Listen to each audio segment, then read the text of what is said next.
ఒరే నువ్వు చచ్చిపోదాం అనుకున్నావు కదా, అయితే ఈ వీడియో చూసి చచ్చిపో. నిన్న నుంచి తెగ వైరల్ అవుతుంది కదా ఈ పెంగ్విన్ వీడియో. ఈ వీడియోలో ఉన్న కంటెంట్ కన్నా వైరల్ అయిన విధానం గమనించండి ఒకసారి. ఈ యొక్క పెంగ్విన్ వీడియోకి ఎవరు నచ్చినట్లు వాళ్ళు బ్యాక్గ్రౌండ్ మ్యూజిక్ వేసుకొని దానికి ఒక స్టోరీ క్రియేట్ చేసుకుని వైరల్ చేశారు. వీళ్ళందరి సారాంశం ఒకటే, ఎమోషన్. ఆ పెంగ్విన్ లో వీళ్ళ బాధలు చూసుకున్నారు, వీళ్ళ ఒంటరితనాన్ని చూసుకున్నారు. అందుకే ఈ వీడియో అంతగా వైరల్ అయింది, అంతగా వైరల్ చేశారు కూడా. ఎమోషన్ కి కులం మతంతో పాటు జాతి కూడా ఉండదండి. ఒరే నువ్వు అనుకుంటున్నావు కదా నేను ఒంటరిగా ఉంటున్నాను, నాకు ఫెయిల్యూర్స్ వచ్చాయని.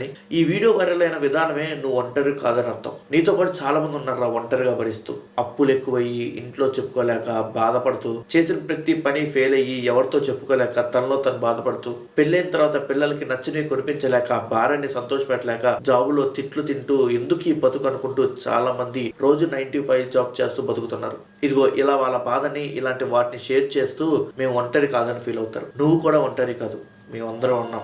చావు ఎప్పుడు పరిష్కారం కాదు. మీరేమంటారు? కామెంట్ బాక్స్ లో కామెంట్ చేయండి.